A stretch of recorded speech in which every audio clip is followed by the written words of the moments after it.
Good morning, everyone. We might wait a minute or two as people are joining, and we'll kick off straight into the first session. So if you're okay with it, I'd love for, under the comments section at the bottom of the screen, would everyone start just typing in where you're calling in from? Love to get some locations, and we'll shout them out, and we'll probably give it another minute or two before we kick off. We got Perth, Brisbane, we got Darwin, Hobart, Tasmania, Townsville. Oh, we're racing in now. Everyone from Melbourne, Sydney, Emerald, fantastic. Queensland, Canberra, Christchurch, New Zealand, awesome. We've got Tamworth, Normington, Queensland, Wellington, New Zealand. Wow, we're flying in. Bacchus, here we go. Christchurch, New Zealand. We've got Adelaide as well. Jono and Adelaide. That is fantastic. Atherton Tablelands, Rotorua, New Zealand. Here we go. This is brilliant. Brizzy, I'm a Brizzy boy. We've got Canterbury, New Zealand. Great to see all the Kiwis. We've got Sydney. Sorry to leave Sydney last, actually. We've got Sydney as well. That is fantastic.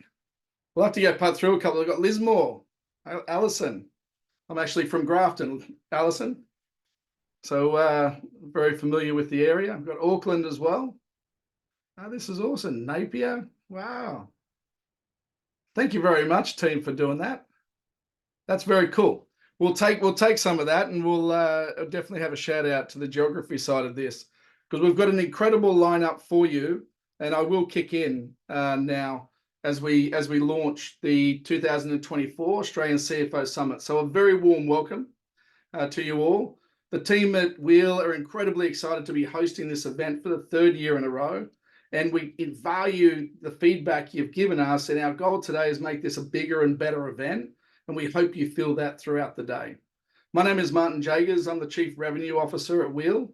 And for those of you who are less familiar with Wheel, Wheel is a leading Australian spend management company that helps, and as some of our clients are absolutely on this call today, that help finance teams and organizations of all shapes and sizes control their spend, streamline their back office, and I like to think transform their whole back office as well, and also delight the end user experience for everyone who touches the Wheel platform. So welcome everyone to today's CFO Summit. I'd now like to do an acknowledgement of country. In the spirit of reconciliation, Wheel respectfully acknowledges the traditional custodians of the country throughout Australia and its connection to land, sea, and community. We pay our respect to their elders, past and present, and extend that respect to Aboriginal Torres Strait Islander peoples today. Now, with every great event are great sponsors. So even though the Wheel team has been the engine behind this, we've been very, very blessed to have these incredible sponsors of the CFO magazine, Visa, Fathom, Trace, Translucent, and Mayday. Without the sponsors, this event is not possible. Last bit of housekeeping before we introduce our first guest speaker. This event is 100% about you. The team have put all the energy into the content, the lineup, and hopefully you'll see the value in that, but it's only as good as the contribution we get in return. So we want to make this as interactive as possible. At each session, down the bottom, as you just proved when you were telling me all the locations you're from, which was brilliant, you get out any comments that you want and really have that thought leadership and those thoughts that are going through your mind for everyone to see and comment on. Also, the Q&A, there's a Q&A tab, and we would like you to ask as many questions as possible. And what we'll endeavor to do, we'll try to answer as many as we can through the session. Then we've also left a Q&A section at the end of each session. So if you have questions and we can't do it during, we'll absolutely do it at the end. And for any questions we don't get to purely because of time, we will answer those and respond to that post-event. So I hope that's all clear. And now let's kick into our exciting first guest speaker, which is Catherine Birch. Now, I will say two things. I've had the pleasure of spending some time with Catherine, and she is awesome. I will let you know, Catherine's actually not feeling too well, and she's a true trooper, and she's got out of bed to come and present to us today. So Catherine, I can't thank you enough for that. We really, really appreciate it. So Catherine's a senior economist at ANZ who is going to go sharing insightful economic updates to the CFOs and the finance team. And with the handing down of the budget last night, there's no perfect timing to have this chat with Catherine. So Catherine, welcome to the 2024 Australian CFO Summit. Thank you very much for that very kind introduction, Martin. Perfect timing getting COVID for an economist in budget week. It doesn't get much worse than that, but no, thank you very much for having me. So I'll provide a bit of a broad economic update and where we see the outlook as well, in particular for Australia. I saw a few Kiwis or people from New Zealand joining on here. So I might try and make a few references to New Zealand, but I'll also touch on what we saw in the budget last night as well. Not too many surprises in the budget. We already had quite a bit of it flagged beforehand, but I'll talk about some of the key takeaways there and what that means for the macro economy in general.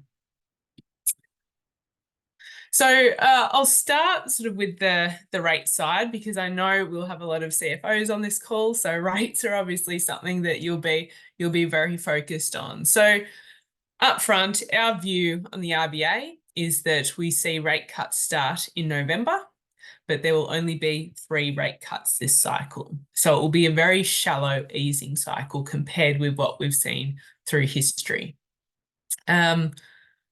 You can see the chart on the left that the RBA has hiked, quite a bit less than some other comparable central banks. The RBNZ, for example, over in New Zealand, they're sitting at 5.5% for their policy rate, while the RBA is at 4.35%. And the Fed's also got a ceiling of 5.5% as well. Now, one of the reasons for this is that in Australia, most of us with mortgages generally have those mortgages on a variable rate. So households tend to get hit harder and faster by rate changes in Australia compared with a lot of other comparable countries. So that's one reason why we perhaps haven't seen rates rise as much. But one of the other interesting reasons at the moment is that the RBA has been much more willing than other central banks to tolerate a slower return of inflation to target, with the benefit of not causing as much damage to the labour market as might otherwise happen. The RBA is very much focused on full employment as one of its objectives now.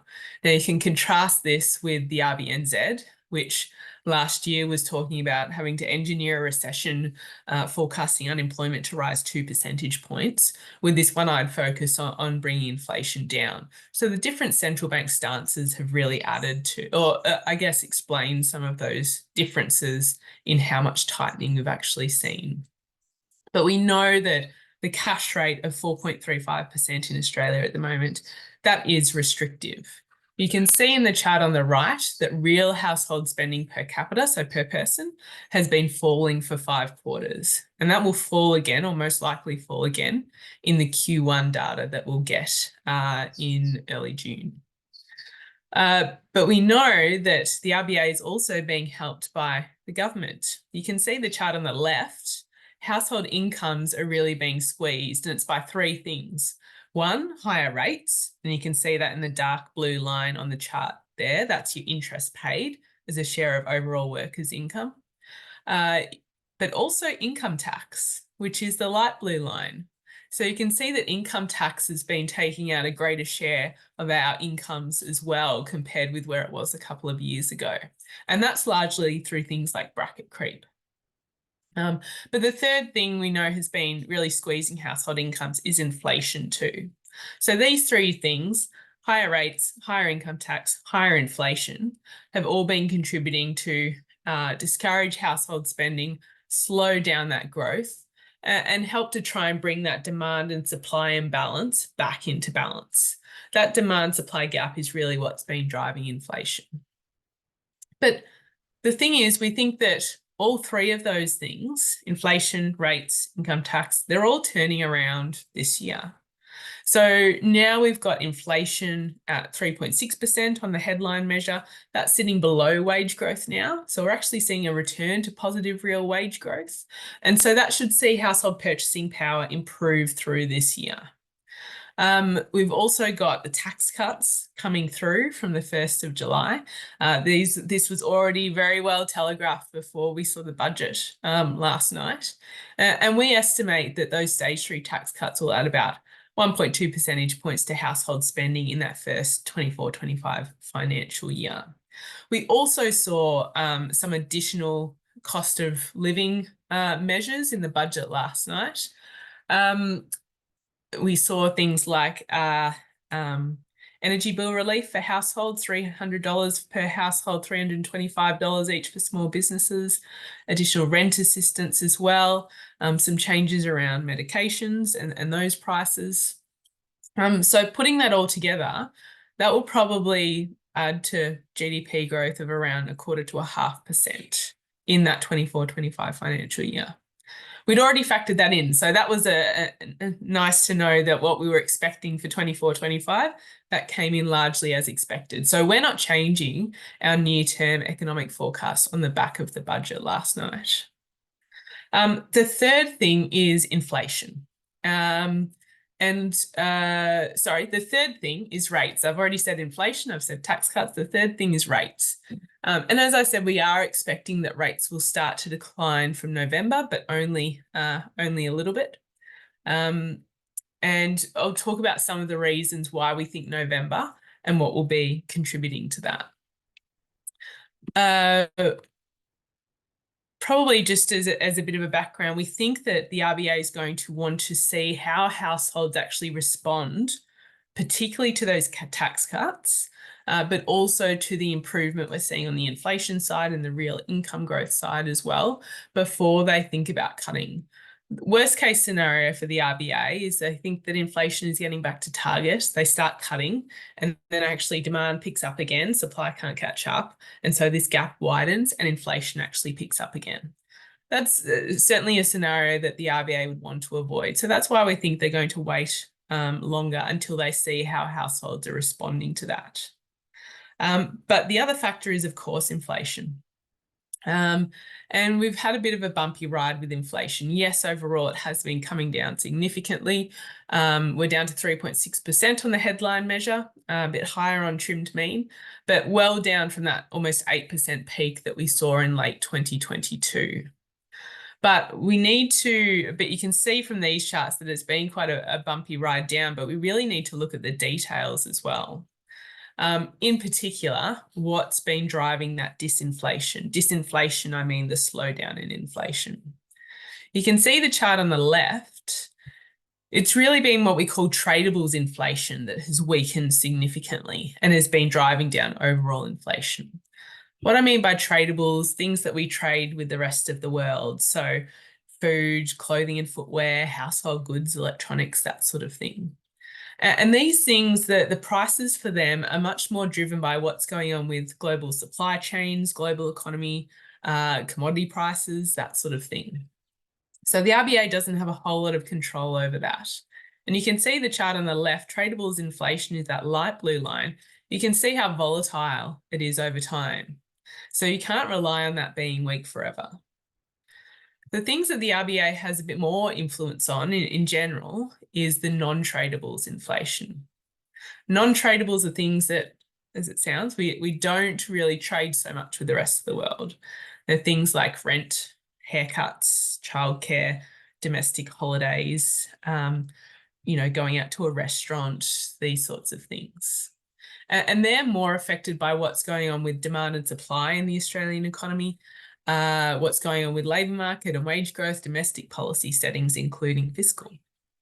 And you can see the dark blue line, the chart on the left, is your non-tradables inflation. Look, it's coming down, but a lot more slowly, and it's still sitting at 5% over the year. Now, while non-tradables inflation doesn't need to come back to the RBA's 2 to 3% target band for overall inflation to be there, you can see over history that it tends to run a bit higher. 5% is too high for it to be consistent with headline inflation being in that 2 to 3% target band. So we think that the RBA is going to want to see at least a couple of quarters of weaker quarterly non-tradables inflation and also weaker services inflation as well, which you can see in the chart on the right, to be convinced that trimmed headline and trimmed mean inflation, overall inflation measures will not only come back to that 2 to 3% target band, but actually stay there as well. There's a couple of areas that I'm really looking at quite closely in terms of the inflation outlook and the risks of inflation remaining too high. And that's the housing market and the labour market.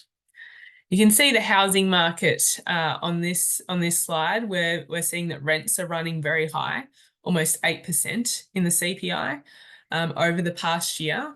And that dark blue line in the chart on the right is your advertised rent. So it's a bit of a leading indicator. And that's not coming down significantly either. So rents are likely to continue to run a lot higher than they were in the CPI for an extended period. Now, if that's running higher, then other things need to run lower. And you can see why. The chart on the right, it's a little bit messy, but rental vacancy rates. And you can see they're still very low. At the national level, just above 1%. But if you're living in Adelaide or Perth, for example, and you're trying to find a house with a rental vacancy rate of 0.5%, that's incredibly difficult. Now, look, I would say a lot of people point to migration, driving this tightness in the housing market. But actually, if you look at the data, we had a very tight housing market even before international borders did reopen. And a big reason for that is that after lockdowns, we decided that we didn't want to live with anyone anymore. So the average number of people per household actually declined a little bit, declined by about 0.1. Doesn't sound like much, but if you multiply that across every household in Australia, then it was estimated to add to housing demand equivalent to about 140,000 homes. That's all with next to no population growth. And then we did have the borders reopen and saw this real surge in migration. And actually now, this is something that surprised me when it happened. It wasn't something I was expecting a couple of years ago. Chart on the left shows that Australia's population is actually now larger than it would have been if we didn't have the pandemic. Excuse me. If we didn't have the pandemic. So that demand side has certainly contributed. But the supply side has also been significantly constrained on the housing market. So we're struggling to actually build what we need to build. And actually, you can see the chart on the left here, just comparing our population growth, which is the dark blue line, and our dwelling completion growth, which is the light blue line. That gap has really opened up. And we're completing, or our annual dwelling completions growth, so when a home is ready to move into, that's at the lowest point, pretty much since that series began in the 90s. So it is not just the demand side, it really is this really constrained supply side as well. And there's a few reasons for that. I mean, it's still harder to find labour in the sector, not as hard as it was, but still a lot harder than it was pre-pandemic. There are still some supply side disruptions. We've got an elevated rate of insolvencies in the construction sector. But I think one of the biggest reasons is that input costs have gone up more than prices. So the incentive for developers to build often just isn't there at the moment. And that's a bit of a wicked problem. I guess the other thing to mention there as well is that the residential construction sector is having to compete with this very large infrastructure pipeline that we've got going on at the moment. So these charts are from our major projects report that we publish once a year, where we look at projects that are $500 million or above across things like road and rail, mining, energy, hospitals, that sort of thing. And we add them all up to make a pipeline. So you can see that we're planning to ramp up investment quite significantly over the next few years. And a lot of this is public sector backed in some way. A lot of it is transport infrastructure, road and rail. So a lot of the state government involvement with that and federal funding. But we've also got the energy transition picking up. And we've got defence spending also rising as well, which isn't captured in these charts. Defence like to keep some of their project numbers close to their chest, which makes it hard to put on a chart. But you add all those things together, and we're planning to ramp up infrastructure quite significantly. So that is also competition for the residential construction sector. put all that together, and it looks like supply growth is going to be quite constrained. There were some measures in the budget around housing. On the face of it,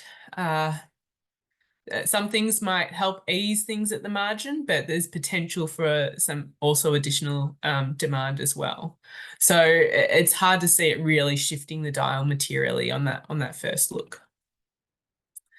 So housing related inflation likely to remain quite elevated. The other area that we're looking at is the labour market, which is still very tight. We've still got an unemployment rate below 4%. Underemployment is also still very low relative to the past decade or so. Excuse me. And so that is still very tight. And looking at some of the indicators we have, particularly that chart on the right, job vacancies per unemployed person, that does suggest that there's still quite a bit of unfilled labour demand out there. So there's still about 78% of firms, according to a NAB survey, that are reporting that they can't get enough suitable labour. Now, that's well down from the peak of, I think it was just over 90% that we saw, but still very high relative to where we were pre-pandemic. So because there's still quite a bit of unfilled labour demand, that suggests that unemployment is only going to rise gradually rather than rise sharply. I would say if we did see unemployment start to rise more sharply, that would be a bit of a red flag for the RBA that, hey, perhaps they do need to bring forward the rate cuts. But what that means from an inflation standpoint is particularly focused around wages growth. And one of the I guess quirks about Australia is that our wage cycle is quite lagged relative to a lot of other comparable countries. So wage growth in the US peaked in early 2022. In New Zealand, it peaked in early 23 and stayed there through all of 2023. And we think that in Australia, wage growth just peaked in Q4 last year and will actually stay there around there in the first half of this year. We actually get the new data today at 11:30. But a big reason for that lagged cycle is that about 57% of workers in Australia are either on award wages, which are reviewed once a year, or they're on EBAs, which can be locked in for 2, 3, 4 years. So in particular, what we're watching is EBAs. You can see the chart on the left. That dark blue line and the yellowish line are measures of the average annualised wage increase for newly approved EBAs each quarter. Now, those lines actually lead that light blue line, which is the average wage increase for all current EBAs.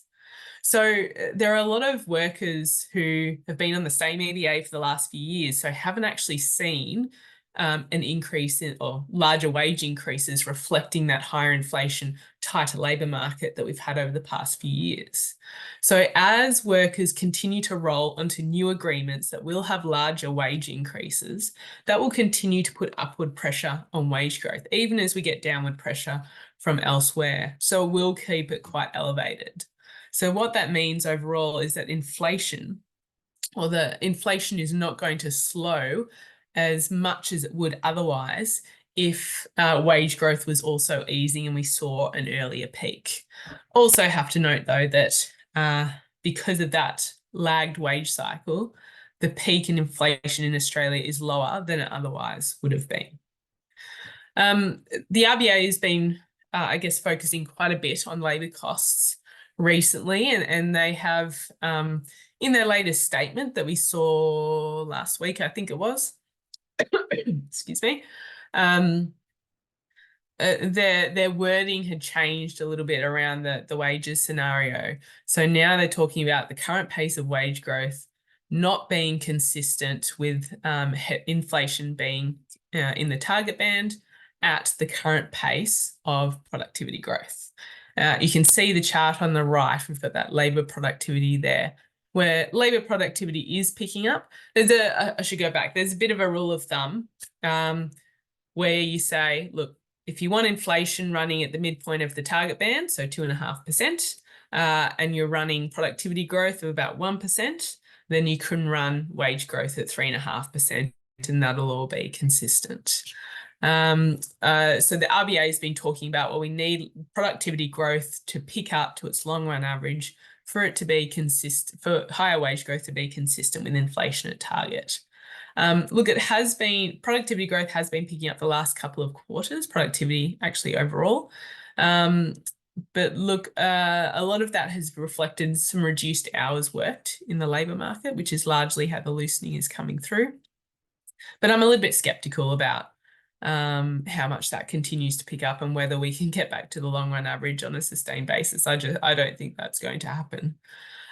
So again, that's going to be something that for the in particular over the next year, where we are trying to get inflation back to target, that will be one of the risks, I think, that may mean the RBA will have to keep the cash rate where it is for a longer period to actually continue to close that gap if it doesn't close as quickly as they're expecting. There's been quite a bit of talk, I should mention, about the risk of a rate hike coming through, particularly after we saw the stronger than expected Q1 CPI data.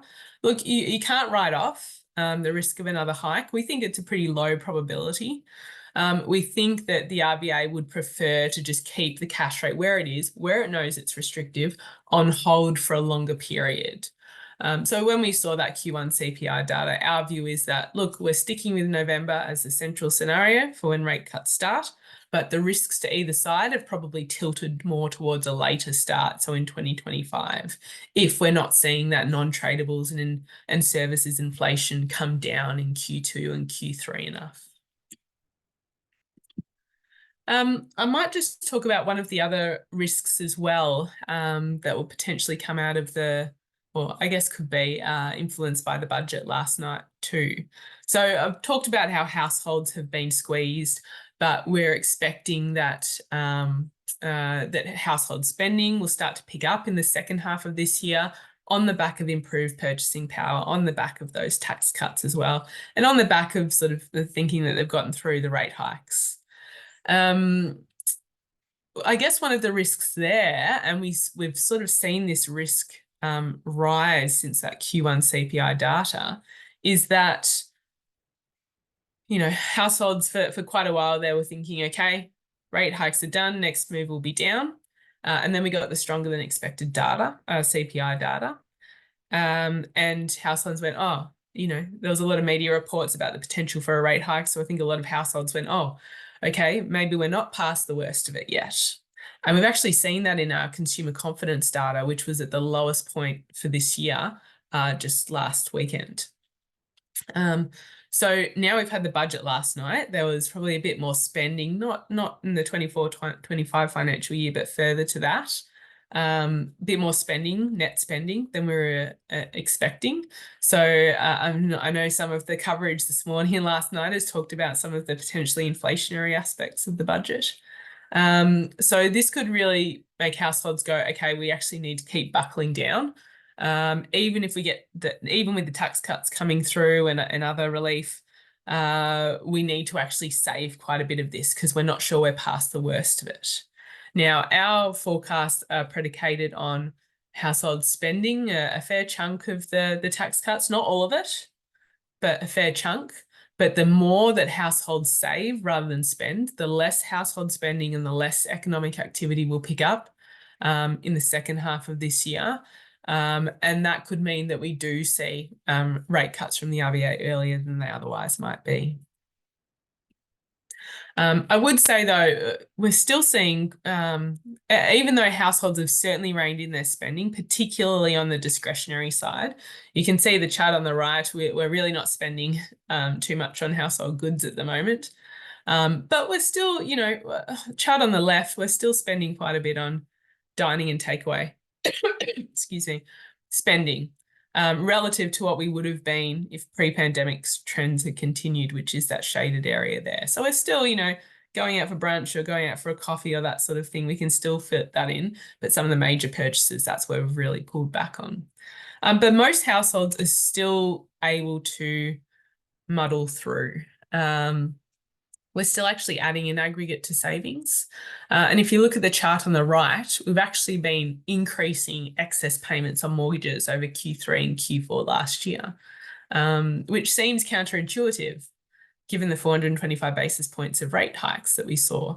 But a couple of reasons for that might be a bit of asset reallocation. So some people taking money out of equity, for example, popping it in their offset account because it makes more economic sense. But also we're seeing, and we see this internally in ANZ data, is that people on a fixed rate loan rolling off onto a variable rate loan, opening an offset account, which you generally can't have with a fixed rate loan, and then dumping a bunch of savings that they built up in a separate deposit account into their offset account. So that's, one of the reasons why all the hullabaloo about a fixed rate cliff last year has, didn't really eventuate. RBA data shows that a lot of people most people on a fixed rate loan are actually comparable to people on a variable rate loan, and they have had the benefit of having lower rates for longer and the ability to actually build up their savings more too. So the financial stability aspect still looks relatively stable at the moment, despite that very sharp tightening cycle. I would say though that you dig down into the different cohorts, and there are very different experiences. So, particularly at a bank, we think a lot about people with mortgages, but it is often the renters that have really been hit hardest over the past couple of years with those rent increases. They do tend to be low to middle income households, so more of their spending is taken up by essential spending, or more of the income is taken up by essential spending. And we've actually seen inflation for essentials go up quite a bit more than inflation for discretionary goods and services as well. So a lot of those low to middle income households have been hit harder, despite it being the people with the mortgage who have been much more exposed to those rate hikes. And then you've got people who are actually benefiting from the rate hikes, getting more money on their, or more of a real return on their savings, for example. And I know that CBA did a great report not that long ago that looked at the spending in the different cohorts and showed that it was the older age groups that hadn't really reined in their spending as much as the younger age groups who may have had a mortgage or may be paying those much higher rents and cost for essentials as well. Look, I've talked a little bit about housing, but I might just mention our house price view. So we saw housing prices on average across the capital cities rise by about 9.1% last year. We're expecting that to ease to about 5.6% this year, but it's still pretty solid given how how far rates have risen. And that demand supply imbalance is certainly a big part of that. And we can see in some cities where that demand supply imbalance is larger. I'm thinking about Perth, Adelaide, Brisbane in particular, as well as a lot of regional areas. That's where we're actually expecting housing price growth this year is still going to be quite a bit stronger than places like Melbourne, which hasn't seen the same growth and hasn't seen that same demand supply imbalance. And one of the reasons is that the population is still lagging below where it would have been on the pre-pandemic trends in Melbourne versus the other cities. And big reason for that was that more lockdowns. So we actually saw a population decline. But population growth in Victoria is one of the strongest in the countries now. So it is closing that gap. So we're still expecting sort of marginal growth this year. I might just touch quickly on the business sector and then go back to government. So look, overall, the business sector still looks reasonably resilient. Businesses are still expecting that they're going to increase their capital expenditure next year. And if we look at some of the pressures, there's still a lot of businesses saying that they can't do as much as they want to do because of the supply side constraints rather than lack of demand. But actually, I might, just seeing the time, I'll flick over to fiscal. So I've talked a bit about this pipeline, but I guess thinking about it from an economic and an inflationary perspective, what does the current state of the government actually mean? When we think back to before the pandemic, we had a government that wanted to get back in black. The RBA governor at the time, Phil Lowe, was saying, hey, could you guys maybe spend a bit more on infrastructure because we're lowering rates and trying to stimulate the economy and get inflation back up to target. And that has really shifted now. So you can see the chart on the left. This is the Commonwealth structural balance. While we've had a couple of years of surplus in the 22-23 and 23-24 financial years, a lot of that is due to higher commodity prices, a stronger labour market, that sort of thing. But looking out, the projections are for this sort of structural deficit going forward. And a big reason for that, you can see in the chart on the right, is that government payments are going to exceed government receipts.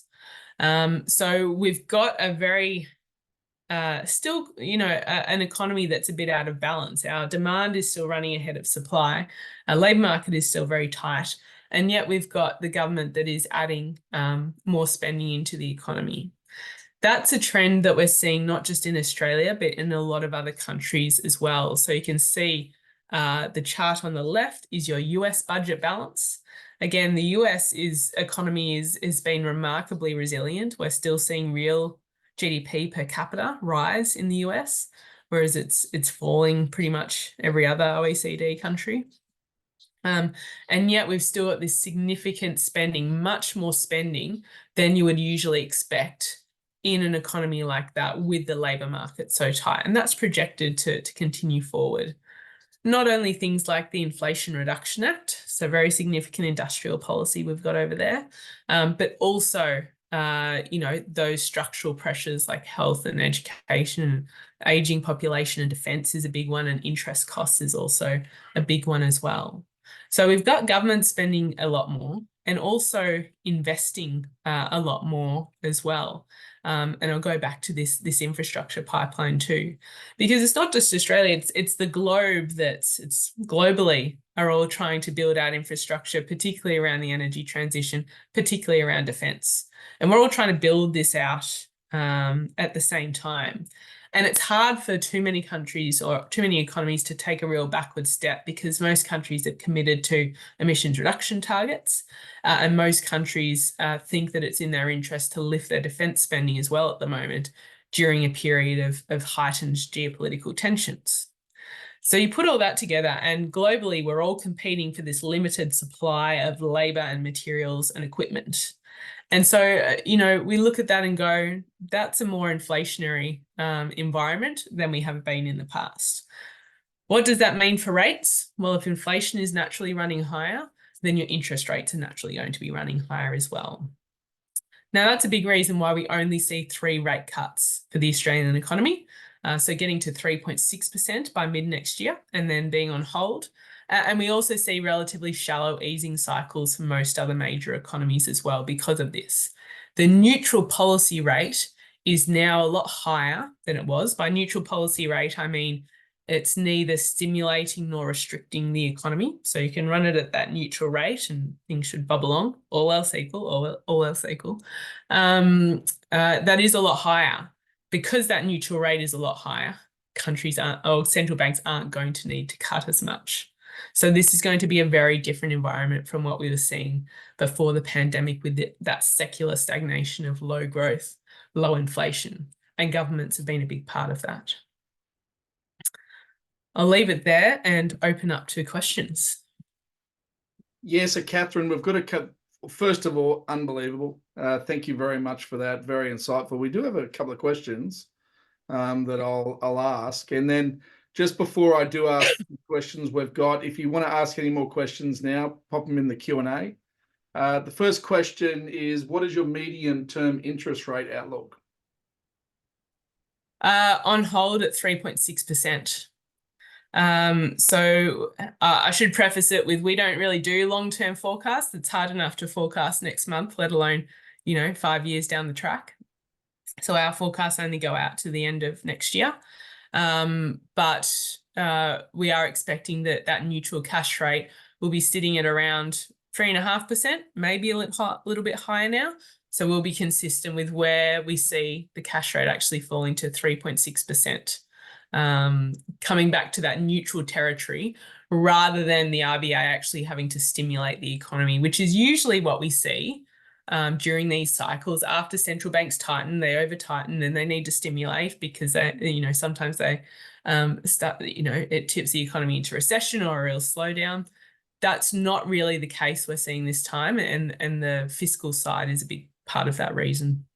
Love it. Love it. So we've got the questions now flowing in. So the other question we have here is, are the disposable incomes taking medium averages with the question mark? How is it calculated or normalized to negate the effects of super high earners or those on benefits? Yeah, that's an aggregate, so it's taken from the national account, so it counts everyone.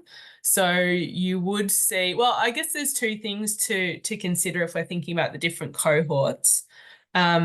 Yes, if you're a higher income household, your overall income is going to be much higher, but higher income households also tend to have more debt.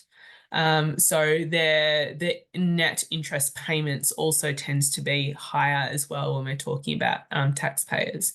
But obviously, as I mentioned before, with the different cohorts, if you're a low income household, then your disposable income is going to be a lot lower, and your essential expenses are going to take up a greater proportion of your income as well. So, there are different pressures that come on different cohorts. So you're going to have more interest in income tax if you're a higher income earner, but your rent and essential expenses are way more if you're a lower income earner.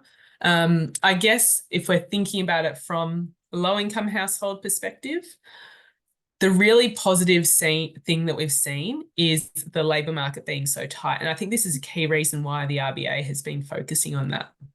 Strong labour market does really benefit lower income workers, less skilled workers as well. We're seeing a lot more people who actually have jobs now than otherwise would have if we didn't see the labour market get as tight as it would. And a lot of employers have had to take on less skilled, less experienced workers because they couldn't find anyone else. And that's a real benefit, because these are people who are now getting income, now getting skills and experience that will benefit them in the future, who otherwise might not have.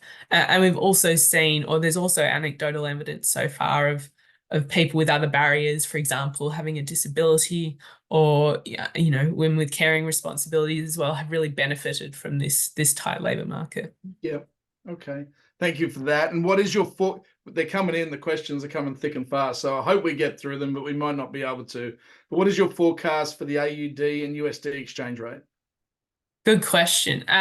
So we've got the Aussie dollar getting to 69 US cents by the end of this year, and then about 71 by the end of next year. I think we're currently sitting at 66 today.